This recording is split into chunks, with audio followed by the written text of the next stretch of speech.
1952, when I first broadcast to you at Christmas, the world was a very different place to the one we live in today.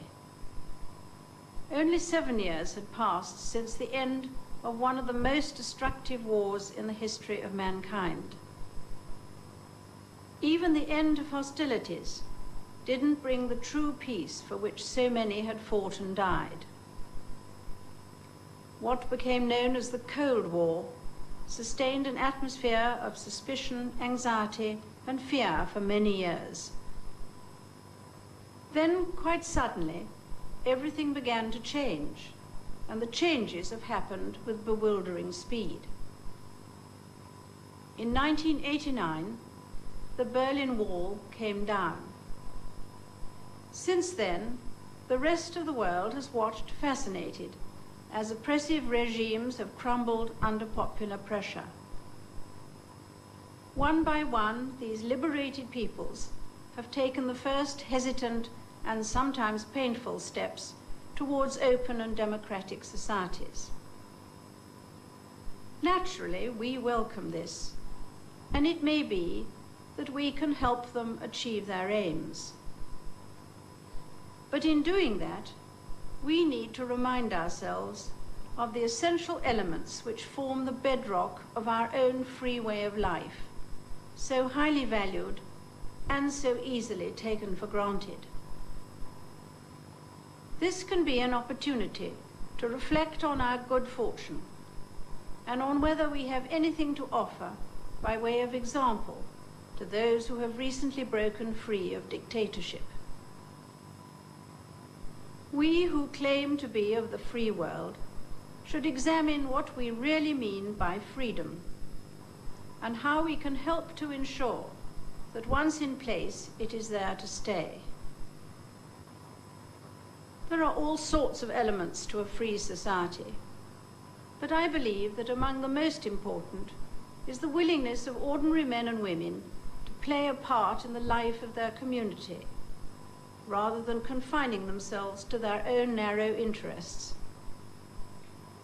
The parts they play may not be major ones. Indeed, they can frequently turn out to be thankless tasks.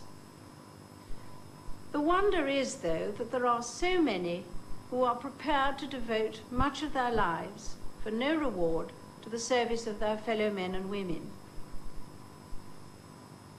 Without their dedication, where would our churches and charities be, for instance? Without such people, many would be unable to enjoy the pleasure which the arts bring to our daily lives. Governments can encourage and support, but it is the volunteers who work away for nothing in administration or spend their weekends seeing fair play who make sport and physical recreation so worthwhile.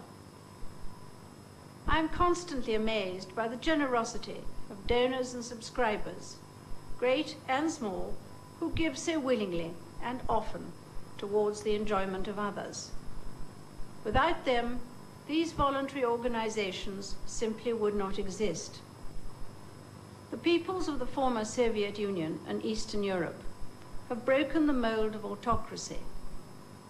I hope that we will be able to help them as they learn that the democracy which has replaced it depends not on political structures, but on the goodwill and the sense of responsibility of each and every citizen. It is not, of course, as simple as that. All the selfless voluntary work in the world can be wasted if it disregards the views and aspirations of others. There are any number of reasons to find fault with each other, with our governments, and with other countries. But let us not take ourselves too seriously. None of us has a monopoly of wisdom, and we must always be ready to listen to and respect other points of view. At the Commonwealth Heads of Government meeting in Zimbabwe this autumn, we saw an example of mutual tolerance and respect for the views of others on an international scale.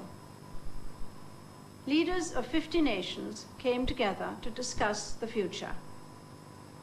They met in peace, they talked freely, they listened, they found much on which to agree, and they set a new direction for the Commonwealth. I am sure that each derived strength and reassurance in the process. That was just one event in a year of massive and historic change. This time last year, we were thinking of the servicemen and women in the Gulf and of the hostages in captivity.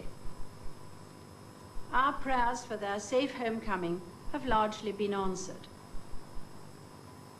This Christmas, we can take heart in seeing how in the former Soviet Union and Eastern Europe, where it has endured years of persecution and hardship, the Christian faith is once again thriving and able to spread its message of unselfishness, compassion, and tolerance. Next February will see the 40th anniversary of my father's death and of my accession. Over the years, I have tried to follow my father's example and to serve you as best I can. You have given me in return your loyalty and your understanding, and for that I give you my heartfelt thanks. I feel the same obligation to you that I felt in 1952. With your prayers and your help, and with the love and support of my family, I shall try to serve you in the years to come. May God bless you and bring you a happy Christmas.